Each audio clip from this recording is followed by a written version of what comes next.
नमस्कार बच्चों, मैं सुमित्रा नंदन पंत हूँ। सुना है आप मेरा जीवन परिचय ढूंढ रहे हैं।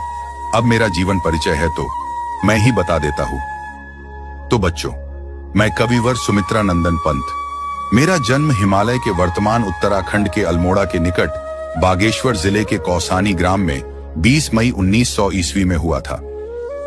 मेरे जन्म के कुछ घंटे बाद ही मां का निधन हो गया। मेरी मां के जाने के बाद मेरा लालन पालन मेरी दादी मां ने किया। मेरे पिता का नाम गंगादत्त पंत था। 7 वर्ष की आयु में चौथी कक्षा में पढ़ते हुए मैंने सर्वप्रथम छंद रचना की। उच्च कक्षा में पढ़ने के लिए जब मैं अल्मोड़ा आया तब अपना नाम गुस्साई दत्त से बदलकर सुमित्रा नंदन पंत रखा। जुलाई 1919 ईस्वी में मैं इलाहाबाद आया और म्योर सेंट्रल कॉलेज में प्रवेश लिया।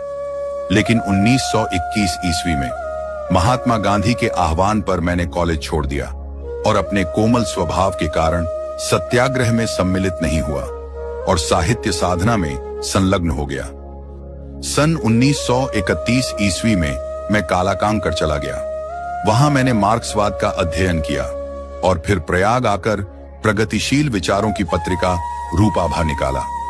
सन 1942 ईस्वी में मैंने भारत छोड़ो आंदोलन से प्रेरित होकर लोकायतन नामक सांस्कृतिक पीठ की योजना बनाई। उसे क्रियान्वित करने के लिए विश्व प्रसिद्ध नर्तक उदय शंकर से संपर्क स्थापित किया और फिर उनके साथ भारत भ्रमण को निकल पड़ा। इसी भ्रमण में श्री अरविंद से मेरा परिचय हुआ और उनके विचारों से विशेष प्रभावित हुआ। प्रयाग लौटकर मैंने अरविंद के दर्शन से प्रभावित अनेक काव्य संकलन प्रकाशित किए, जैसे स्वर्ण किरण, स्वर्ण धूलि, उत्तरा आदि। सन 1950 ईस्वी में मैं आकाशवाणी से संबद्ध हुआ और प्रयाग में रहकर स्वच्छंद रूप से साहित्य सृजन करता रहा। मैंने कला और बूढ़ा चांद पर साहित्य अकादमी, लोकायतन पर सोवियत और चिदंबरा पर ज्ञानपीठ पुरस्कार प्राप्त किया। सन 1977 ईस्वी में मेरा निधन हो गया।